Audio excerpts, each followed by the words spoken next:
SKT Gold and Diamonds Swarna Vaibhavam. Polki Gold Jewelry pi no wastage, no making charges. Diamonds కేవలం 49,999 రూపాయలు మాత్రమే.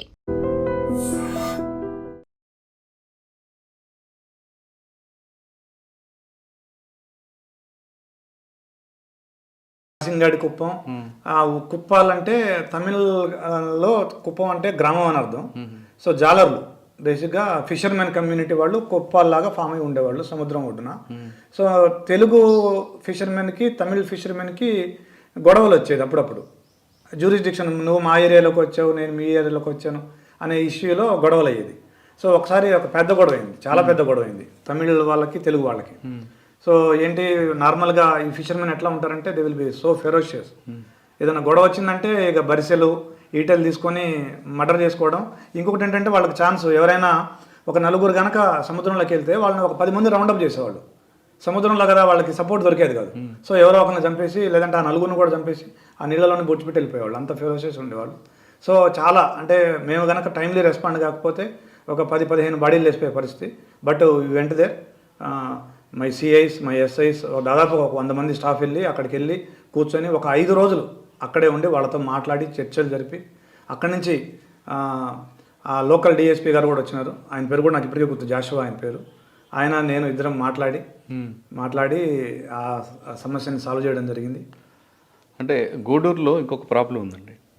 ఒక SI చేసిన mistake వల్ల ఒక నేరస్తుడు డెడ్ బాడీస్ని తీసుకొచ్చి డంపింగ్ చేసేవాడు. మీకు ఐడియా ఉందా కేసు? ఎక్సలెంట్ అండి, you are up to the mark. నేనే చెప్దాం అనుకున్నాను అది. That's a sensational case. అవును, ఎస్ఐ మీద కోపంతో. That's a sensational case, really sensational case. You did your exercise well, I appreciate you. Thank you. So అది నేను ఫస్ట్ నుంచి చెప్తాను. అది నేను మార్నింగ్ షటిల్ ఆడే అలవాటు ఉండేది అప్పట్లో నాకు. నేను షటిల్ ఆడుతున్నాను 7 o'clock. I got a call from my Tada SI. So shuttle ఆడుతున్నాను కదా, ఫస్ట్ కాల్ లేపలేదు. సరే నార్మల్గా చేసి ఉంటాడులే, సెకండ్ కాల్ చూద్దాం, షటిల్ అయిపోయాక మాట్లాడదాం అనుకున్నాను. He immediately called me, second call. అది పోయి లేపేలోపు 3వ కాల్ చేసినాడు. అరే సంథింగ్ ఈజ్ దేర్ అని I lift the call and I talk to him. So sir ఆయన అన్నాం ఫస్ట్ మాట, సార్ 3 మర్డర్లు అయినాయి సార్ అన్నాడు. I was shocked. 3 మర్డర్లు, ముగ్గురిని చంపారు, 3 మర్డర్లు ఎక్కడైనా బస్సులో అయినాయి సార్ అన్నాడు. అంటే అప్పుడు నాకు వచ్చిన ఫస్ట్ థాట్ ఇదేదో ఫ్యాక్షన్ మర్డర్ అయి ఉంటుంది, ఎందుకంటే మాకు కడప ఇవన్నీ దగ్గర గూడూరుకి. సో ఫ్యాక్షన్ మర్డర్ అయి ఉంటుందని నేను అనుకుంటున్నాను. మళ్ళీ ఆయన చెప్పాడు, సార్ ఒకళ్ళకొకళ్ళకి సంబంధం లేదు సార్ అన్నాడు. 3 వ్యక్తులు చనిపోయిన వాళ్ళకి ముగ్గురికి ఎలాంటి సంబంధం, రిలేషన్ లేదు, బస్సులో చనిపోయారు. I was shocked. సో ఇమ్మీడియట్గా ఇంటికి వెళ్ళి వితిన్ 10 minutesలో నేను మళ్ళీ వెళ్ళిపోయాను. By 8:30 or below 9 I was there in the scene. అక్కడి నుంచి దాదాపుగా 100 kilometers వెళ్ళిపోయాను. వెళ్ళిపోయి చూస్తే ఆ bus it's a pool of blood. Bus నిండా రక్తం. ఏం జరిగిందని తెలుసుకుంటే ఎర్లీ మార్నింగ్ 4:30 ఆ బస్సు విజయవాడ నుంచి చెన్నై పోతుంది. విజయవాడ నుంచి చెన్నై పోయే బస్సులో ఎర్లీ మార్నింగ్ 4:30కి తడా పోలీస్ స్టేషన్ దాటగానే జస్ట్ మన స్టేట్ బోర్డర్కి కొద్దిగా ముందు ఒక మనిషి లేచి ముగ్గురిని సీట్లోంచి లేచి ముగ్గురిని టపాటపా పొడిచేసి ఆ గలాటాలో బస్సు కొద్దిగా స్లోగానే దిగేసి వెళ్ళిపోయాడు. అది జరిగింది. ఒక అతనేమో ఇక్కడ పొడిచాడు, ఫస్ట్ అతన్ని. రెండో అతన్ని ఇక్కడ పొడిచాడు. మూడో అతన్ని ఇక్కడ కట్ చేస్తే అతనికి వైటల్ ఆర్గాన్స్ ఏమీ డ్యామేజ్ కాలేదు, ఆ బ్లడ్ లాస్తో చనిపోయాడు. అయ్యో, 3 చనిపోయారు. అతను ఆల్మోస్ట్ బ్రాడ్ హాస్పిటల్కి పోయే చనిపోయాడు, 3వ వ్యక్తి. అయితే ఆ ఇన్సిడెంట్లో అసలు పెద్ద సర్ప్రైజింగ్ ఏంటంటే 3వ మనిషి మేము అప్పటి వరకు 2 చనిపోయారు అనుకున్నారు. ఫస్ట్ ఒక 20 నిమిషాల పాటు చాలామంది 2 చనిపోయారు అనుకుంటున్నారు. 2కి ఒకతను చనిపోయాడు, ఒకతను దాదాపు చనిపోయే స్టేజ్లో ఉన్నాడు అనుకుంటున్నారు. 3వ వ్యక్తి అలా సీట్లో కూర్చొని ఉన్నాడు. అందరు లేచినా అతను లేవట్లేదు, ఇలా ఉన్నాడు. తీరా వెళ్ళి కదిపితే ఇక్కడ గాయం ఉంది, అతనికి చనిపోయాడు. So it's a ghastly incident, ghastly scene. So వెళ్ళాము, కూర్చున్నాము. చాలా పెద్ద ఇన్సిడెంట్. డీజీపీ గారు మాట్లాడారు నాతోటి, ఐజీ గారు ఇమీడియట్గా సీన్కి రష్ అయ్యారు, ఎస్పీ గారు వచ్చారు. సో అప్పటి వరకు రకరకాల వార్తలు, పుకార్లు. ఒకళ్ళు అంటే మేము అడిగాము బస్సులో ఉన్న వాళ్ళని, ఎలా ఉన్నాడు ఏంటంటే ఎర్ర చొక్కా వేసుకున్నాడని చెప్పారు సంబడి. అంటే అది 4:30 ఎర్లీ మార్నింగ్, బస్సులో లైట్లు కూడా ఏమీ లేవు. మరి వాళ్ళు ఏం చూసారో ఏం చెప్పారో ఎర్ర చొక్కా అని చెప్పారు. తర్వాత మేము ఆ ఎర్ర చొక్కా అనేది కొద్దిగా అలా స్ప్రెడ్ అయ్యాక ఇక ఒకతనేమో రైల్వే ట్రాక్ ఎమ్మటి ఎర్ర చొక్కా అతను పరిగెత్తున్నాడని ఒకళ్ళు చెప్తారు, ఒకతను అడవిలోకి పోయాడు, పక్కనే ఫారెస్ట్ ఉంటుంది, ఆ ఫారెస్ట్లోకి పోయాడని కొద్దిమంది చెప్తారు. అలాగా అసలు ఇంకా వీఆర్ క్లూలెస్. సో దగ్గరలో ఉన్న లాడ్జీలు చెక్ చేయడం, చెన్నై వైపు ఒక టీం పంపడం, విజయవాడ వైపు ఒక టీం పంపడం, రైల్వే స్టేషన్ వైపు ఒక టీం పంపడం, తర్వాత రైల్వే ట్రాక్ వైపు ఒక టీం పంపడం, దగ్గరలో ఉన్న ఫారెస్ట్కి స్వయంగా మ్యాన్ హంట్ కోసం మేము వెళ్ళడం, ఇవన్నీ చేస్తూ ఉన్నాము. చేస్తూ ఉంటే ఆఫ్టర్ పోస్ట్ మార్టం రిపోర్ట్ మాకు చెప్పింది ఏంటంటే, ఒక పదునైన ఒక ఆపరేషన్ చేసేటువంటి స్కాల్పెల్ అలాంటిది వాడి హత్య చేసి ఉండొచ్చు అని పోస్ట్ మార్టం రిపోర్ట్ ఇచ్చారు. చాలా చాలా పదునుగా ఉంటుంది, సన్నగా ఉంది. మాకు ఇంజురీ చూస్తే ఇంతే ఉంది, జస్ట్ 1 ఇంచ్ 30 ఇంచ్ ఉంది. సో పోస్ట్ మార్టం డాక్టర్ ఇచ్చిన ఒపీనియన్ ఏంటంటే, మేబీ మెడికల్ ఫీల్డ్తో టచ్ ఉన్న వ్యక్తి మేబీ డాక్టర్ అయి ఉండొచ్చు, ఆ ఆపరేషన్కి వాడే సిజర్స్ ఆ కత్తి వాడి చేసి ఉండొచ్చు అనేది ప్రైమరీ ఒపీనియన్. సో దాన్ని బేస్ చేసుకుని మేము మళ్ళీ మెడికల్ ఫీల్డ్ వైపు ఎవరున్నారు మెడికల్లో ఎవరైనా అంటే, it may be A psycho act, it will be A psycho act. ఒకేసారి ముగ్గురిని చంపడం అంటే నార్మల్ మనుషులు చంపలేరు. సో ఆ మెడికల్ ఫీల్డ్లో ఎవరైనా సైకోస్ ఉన్నారా, ఫ్యామిలీ ప్రాబ్లమ్స్ ఉన్న వాళ్ళు ఎవరైనా ఉన్నారా, సైకలాజికల్ ప్రాబ్లమ్స్ ఎవరైనా ఉన్నారా, అలాగలాగా చెక్ చేసుకుంటూ వస్తున్నాము. కొంతమంది సస్పెక్ట్స్ వచ్చినారు, వాళ్ళని వెరిఫై చేసినాము, బట్ వీఆర్ క్లూలెస్. అలాగలాగా ఒక 2-3 డేస్ గడిచిపోయింది. గడిచిపోయిన తర్వాత స్లోగా ఆ ఇంటెన్సిటీ తగ్గింది. ఎస్పీ గారు వెళ్ళిపోయినారు, ఐజీ గారు వెళ్ళిపోయినారు, ఫోర్స్ కూడా బయట నుంచి వచ్చిన ఫోర్స్ కూడా వెళ్ళిపోయింది. అప్పుడు నేను, మా సిఐ, మా ఎస్ఐ తడా పోలీస్ స్టేషన్లో కూర్చొని ఆలోచిస్తున్నాం ఏమై ఉండొచ్చు, ఎలా అయి ఉండొచ్చు అంటుంటే, అప్పుడు మా ఎస్ఐ ఒక చిన్న క్లూ చెప్పాడు. సార్, నేను హైదరాబాద్ నుంచి ఒక మనిషిని పిలిపించి ఒక కేసు విషయంలో బాగా ఒత్తిడి చేశాను సార్.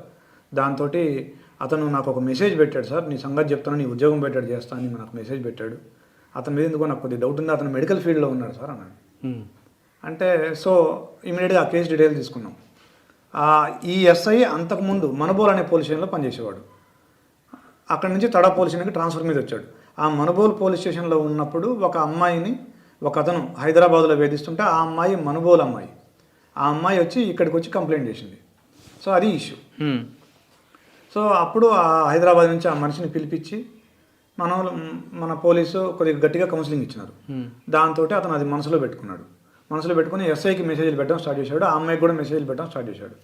సో ఆ నెంబర్లు తీసుకున్నాం, ఆ అమ్మాయికి ఏమేమి నెంబర్లు పెట్టాడో ఆ నెంబర్లు పెట్టి తీసుకుంటే దాదాపు 7-8 నెంబర్ల నుంచి పెట్టాడు. ఆ 7-8 నెంబర్లు కూడా పనిచేయడం లేదు. అతను తరచుగా నెంబర్లు మార్చేవాడు. కానీ ఆ అమ్మాయి ఒక క్లూ ఇచ్చింది, ఒక దగ్గర పనిచేస్తున్నాడు సార్, ఒక ల్యాబ్లో పనిచేస్తున్నాడు అతను అని క్లూ ఇచ్చింది. ఆ ల్యాబ్కి వెళ్ళాం మేము. ఆ ల్యాబ్కి వెళ్తే అక్కడ బంద్ చేశాడు ఉద్యోగం. బంద్ చేసి విజయవాడకు వచ్చాడు. జస్ట్ ఒక 2 months ముందు వచ్చాడు. ఇన్సిడెంట్ జరగడానికి 2 months ముందు విజయవాడకి ట్రాన్స్ఫర్ అయ్యాడు. అతను వచ్చేసినాడు, ఉద్యోగం మానేసి ఇక్కడ కొత్త ఉద్యోగం ఎత్తుకున్నాడు. సో విజయవాడలో మళ్ళీ అక్కడి నుంచి తీసుకొని వచ్చి విజయవాడలో ఎక్కడున్నాడు ఏంటి అంటే, మాకు విజయవాడ కూడా క్లూ దొరికింది, సో అండ్ సో దగ్గర ఉన్నాడు, సో అండ్ సో హాస్పిటల్లో పనిచేస్తున్నాడని. మళ్ళీ అక్కడ పనిచేస్తే అక్కడ కూడా ఉద్యోగం పనిచేశాడు. పనిచేశాడు, ఫోన్ నెంబర్ లేదు, ఫోన్ వాడట్లేదు. ఒక ఫ్రెండ్ ఉన్నాడు, అతనికి కొద్దిగా దగ్గరగా ఉండే వ్యక్తి ఉన్నాడు, అతన్ని పట్టుకున్నాక ఒక నెంబర్ ఇచ్చినాడు. ఒక నెంబర్ ఇస్తే ఆ నెంబరు ఇప్పుడు పనిచేస్తుంది ప్రజెంట్గా, బట్ ఎక్కడ ఉంటున్నాడో తెలియదు. ఒక నెంబర్ నుంచి ఒక వారం రోజుల క్రితం కాంటాక్ట్ చేసినాడు, ఇన్సిడెంట్ జరగడానికి వారం రోజుల ముందు. అప్పటి నుంచి ఆ నెంబర్ స్విచ్ ఆఫ్ పెట్టుకొని మళ్ళీ ఇతనితో కూడా టచ్లో లేడు, ఉద్యోగానికి కూడా రావట్లేదు, ఇల్లు తెలియదు. సో ఎలాగా మళ్ళీ మొదలుపెట్టాము, టీమ్స్ ఫామ్ చేసినాము, సెర్చ్ చేసినాము. సో మెడికల్ ఫీల్డ్ అని తెలుసు. సో కొద్ది క్లూ ఇచ్చినాడు, సార్ ఏదో మెడికల్ షాపులో పనిచేస్తున్నట్టుంది అతను అని చెప్పినాడు వాళ్ళ ఫ్రెండ్. సో మెడికల్ షాపులు. సో తీరా ఒక 3-4 days తర్వాత ఆ నెంబర్ యాక్టివేట్ అయింది, మాకు ఇచ్చిన number. So we are able to, ఇంకా అప్పటికి ఇంత పిన్ పాయింట్ మాకు టెక్నాలజీ లేదు, బట్ వైల్డ్ గెస్లో తోటి ఒక 3-4 కిలోమీటర్ల రేడియస్లో మాకు వచ్చింది అతని ఏరియా. ఆ 3-4 కిలోమీటర్లో ఉన్న ఏరియాలో మెడికల్ షాపులు చెక్ చేస్తున్నాం. మేము ఒక మెడికల్ షాపులోకి, సే ఫర్ ఎగ్జాంపుల్ ఇదంతా ఒక మెడికల్ షాప్ అనుకోండి, మేము ఎంటర్ అవుతున్నాం. మేము ఎంటర్ అవుతూ ఉన్నప్పుడే ఒక మనిషి ఫ్రీజ్ అయిపోయాడు మమ్మల్ని చూసి. So we immediately went there and we caught him. మాకు తెలుసు, అతని ఫోటో ఉంది మా దగ్గర.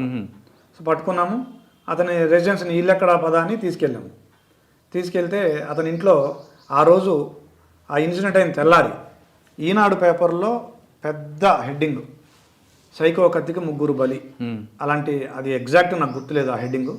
ఆ హెడ్డింగ్ తోటి ఒక 1/2 page న్యూస్ వచ్చింది. ఆ న్యూస్ ఐటమ్ని కట్ చేసుకొని దాచుకొని పెట్టుకున్నాడు అతను. అతని రూమ్ సెట్ చేస్తే మాకు దొరికింది అది. సో తీసుకొని వచ్చినాము. తర్వాత మేము ఇంట్రాగేషన్ చేసినాము. మేము ఇంట్రాగేషన్ చేస్తే అతను ఫస్ట్ ఒప్పుకోలేదు. కానీ తర్వాత ఎందుకు చేసావు ఏంటి అంటే మొత్తానికి ఒప్పుకున్నాడు.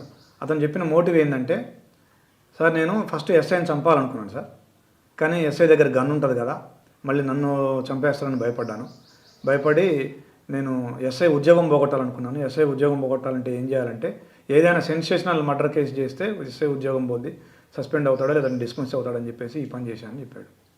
కావాలని తడా పోలీస్ స్టేషన్ జ్యూరిడిక్షన్కి వచ్చినప్పుడు లేచి బస్సులో ఈ పని చేశాడు. అయితే మాకు ఇందులో ఒక విషయం లింక్ అవ్వలేదు. ఇన్సిడెంట్ అయింది 4 o'clockకి. మేము షాప్స్, అతన్ని పట్టుకున్న షాపులో, అతను వర్క్ చేసే షాపులో, మెడికల్ షాపులో సీసీ కెమెరాస్ చెక్ చేస్తే by 10:30 or 11 o'clock he was there in the shop. 7 గంటలే ఉంది గ్యాప్. 4 o'clock తడ, 11 o'clock విజయవాడ. అంటే వచ్చి కదండి, అంటే ఎలా వచ్చాడు అనేది అంత ఫాస్ట్ ట్రైన్ ఎగ్జాక్ట్లీ. మేము మేము we are unable to link it up. But తర్వాత మేము నవజీవన్ ఎక్స్ప్రెస్ అనే ఒక ఎక్స్ప్రెస్ ఉంది, 6:30కి గూడూరు, 10:30 విజయవాడ. అందులో వచ్చి ఉండొచ్చు. దానికి అది మాకు ఆ ఫ్లాష్ అయ్యి అతను అడిగాము. He confuse, he admitted it. నేను అట్లనే వచ్చాను సార్. వచ్చి వెంటనే మళ్ళీ షాప్కి వచ్చాను ప్రూఫ్ కోసం. అతను చాలా ఇంటెలిజెంట్గా మళ్ళీ ప్రూఫ్ ఎలిబి సృష్టించుకున్నాడు. షాప్లో ఉన్నాడు వచ్చి. కావాలని నేను మళ్ళీ ఎస్ఐ మీద కోపంతో ముగ్గురిని చంపేశాడు. సెన్సేషనల్ కేసు, చాలా సెన్సేషనల్ కేసు. అది నిజంగా నా కెరీర్లోనే నిజంగా గుర్తుండిపోయే కేసు. చాలా బాధాకరం, చాలా దురదృష్టకరం ముగ్గురు చనిపోవడం. బట్ పాపం వాళ్ళకి అమాయకులు, ఎలాంటి సంబంధం లేకుండా, ఎలాంటి అసలు చచ్చిపోతామనే ఆలోచన లేకుండా నిద్రలో ఉంటే జస్ట్ ఒక సైకో యాక్ట్ తోటి చనిపోయారు. ఓకే. గూడూరులో ఇంకా మీకు బాగా గుర్తుండిపోయింది? గూడూరులో ఇంకా అంటే గూడూరు నిజంగా అంటే మంచి వర్క్ ఎక్స్పీరియన్స్. అది it's a memorable place. People are good, people are friendly. ఇప్పటికీ నాతోటి చాలామంది టచ్లో ఉంటారు. దే విల్ మంచిగా మాట్లాడుతుంటారు. ఇంకోటి ఏంటంటే ఇప్పుడు తిరుపతి పోతే ఖచ్చితంగా అక్కడ వెళ్ళి ఫ్రెండ్స్ని కలిసి వస్తూ ఉంటాం ఆన్ ది వే కాబట్టి. So I have some good memories with Gudur. Okay. Gudur తర్వాత మామ్నూరుకి వచ్చాను. Mamnoor sub division, Warangal urban జిల్లాలో మామ్నూరు సబ్ డివిజన్కి వచ్చాను. అక్కడే ఉందండి మీ మెమరీ? అక్కడ దాదాపుగా ఒక 2 ఏళ్ళు పనిచేశాను. అది స్టేట్ డివైడ్ అయ్యే టైం 2013 మే నుంచి 2014 నవంబర్ వరకు చేశాను. ఆ టైంలో చిన్న సబ్ డివిజన్, బేసిక్గా 8 పోలీస్ స్టేషన్స్ ఉండేవి. అర్బన్ వరంగల్, మనకి అప్పుడే వరంగల్కి పొలిమేర పోలీస్ స్టేషన్స్, గీసుకొండ కానివ్వండి, సంగెం కానివ్వండి, వర్ధనపేట కానివ్వండి, మామూలు ఇట్లాంటివన్నీ ఉండేవి. సో అక్కడ ఆ టైంలో ఎలక్షన్స్ వచ్చినాయి. Assembly elections, parliament elections, local body elections, వీటన్నిటిని కూడా సక్సెస్ఫుల్గా ఎలాంటి ఇబ్బంది లేకుండా కూడా కంప్లీట్ చేయడం జరిగింది. అప్పుడు వెంకటేశ్వరరావు గారు ఎస్పీ ఉండేవారు, వెంకటేశ్వరరావు గారు. సో అక్కడ ఎలాంటి ఇబ్బంది లేకుండా చేసుకోవడం జరిగింది. తర్వాత ఖమ్మమా?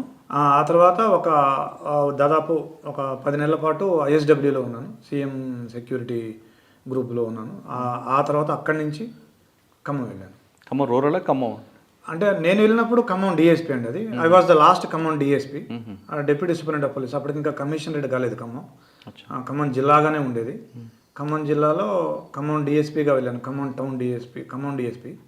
దెన్ ఆ తర్వాత ఖమ్మం టౌన్ ఏసీపీగా, రూరల్ ఏసీపీగా డివైడ్ అయింది అది. అచ్చా సార్, ఖమ్మంలో ఎక్కువ రౌడిజం ఉంటుంది. మీరు రౌడిజం కంట్రోల్ చేయడానికి ఏం చేశారు? రెండోది, పబ్లిక్తో ఎక్కువ ఇంటరాక్ట్ అవ్వాలి, రోజు పబ్లిక్తో మీటింగ్ పెట్టుకోవడం అనేది మీ రికార్డ్ చూపిస్తుంది. దాని వెనక ఉద్దేశం ఏంటి? నెంబర్ 2. నెంబర్ 3, అక్కడ 2 ఉన్నారు పులులు. ఆ 2 పులుల మధ్యన విభేదాలు ఉంటాయి. ఆ 2 పులులను కంట్రోల్ చేయడం ఏ విధంగా చేస్తారండి? పొలిటికల్ పులులు ఒకటండి. ఇప్పుడు ఖమ్మంలో రౌడీయిజం అనేది అంటే ఎనీ అర్బన్ ఏరియాలో ఇప్పుడు ఎక్కడైనా కానీ, ఇప్పుడు మీకు ల్యాండ్ వాల్యూస్ ఎక్కువ ఉన్న దగ్గర కానివ్వండి, లేదంటే అర్బన్ కంగ్లమరేషన్ కానివ్వండి, రౌడీయిజం అనేది వీళ్ళు ఎందుకంటే స్వార్థంతో వాళ్ళు మేము ఏదో కొద్దిగా బెదిరించి ఫైనాన్షియల్ బెనిఫిట్ పొందాలని వాళ్ళు ట్రై చేస్తుంటారు. సో ఎప్పుడైతే మనం ఇంపార్షియల్గా ఉండి క్విక్గా, ఇప్పుడు మన దగ్గరికి ఎవరైనా ప్రాబ్లంతో వచ్చే వాళ్ళకి మనం లీగల్గా మనం జస్టిస్ చేయగలుగుతామో అప్పుడు ప్రజలకి మన మీద నమ్మకం వస్తుంది. సో ప్రజలకు మన మీద నమ్మకం వచ్చినప్పుడు వాళ్ళు అప్పుడు రౌడీల దగ్గరికి పోవడం తగ్గిపోతుంది. నెంబర్ 1. నెంబర్ 2 ఏంటంటే రౌడీలకు కూడా మనం we have to instil some fear in them. మనం పోలీసు ఊరుకోరు. మనం కానీ ఎవరైనా ల్యాండ్ కబ్జా చేసినా కానీ, ఎవరి మీద దౌర్జన్యం చేసినా కానీ, లేదా ఆడపిల్లల్ని వేధించినా కానీ పోలీసు ఊరుకోరు, మన మీద యాక్షన్ తీసుకుంటారు, మన మీద రౌడీ షీట్ ఓపెన్ చేస్తారు అనేది కనుక ఆ రౌడీల్లో మనం ఆ భయం ఇన్స్టిల్ చేయగలిగినప్పుడు తప్పకుండా వాళ్ళు కంట్రోల్లో ఉంటారు. దానికి మనం రెగ్యులర్గా కౌన్సిలింగ్ చేయడం, ఎవరైనా వాళ్ళ పరిధిని దాటి ప్రవర్తించినప్పుడు వాళ్ళకి మనం పోలీస్ మార్కు ట్రీట్మెంట్ ఇవ్వడం, వాళ్ళ మీద ఎఫ్ఐఆర్లు చేయడం, రౌడీ షీట్ ఓపెన్ చేయడం, అవసరమైతే పీడీ యాక్ట్ చేయడం, అట్లాంటివి బాగా చేసాము. దాంతో రౌడీయిజం చాలా వరకు నేను ఉన్నంతకాలం కూడా ఎవరు కూడా రౌడీయిజం తోటి కంప్లైంట్ చేయడం కానీ లేదా రౌడీయిజం ఉందని చెప్పడం కానీ జరగలేదు. And for more videos, Please subscribe to iDream. Please subscribe to iDream. Please subscribe iDream. And please subscribe to iDream. For more videos, subscribe to iDream. please like, share and subscribe to the channel. Congratulations, iDream. Subscribe to iDream. Subscribe to iDream. So subscribe to iDream Media. iDream ki iDream team andarki huge congratulations. Please subscribe iDream Media. Please subscribe to iDream. Subscribe iDream. Please subscribe to iDream. iDream అంటే నా కళల channel subscribe చేసుకున్నారు, నోరు తిరుగుతలేదు, మీరైతే గంట గుర్తు కొట్టండి. For more such videos, please subscribe to iDream. Subscribe to iDream. Please subscribe to iDream. Please subscribe iDream Media. Please do subscribe to iDream. Please subscribe to iDream Media. For best entertainment and information, please subscribe iDream.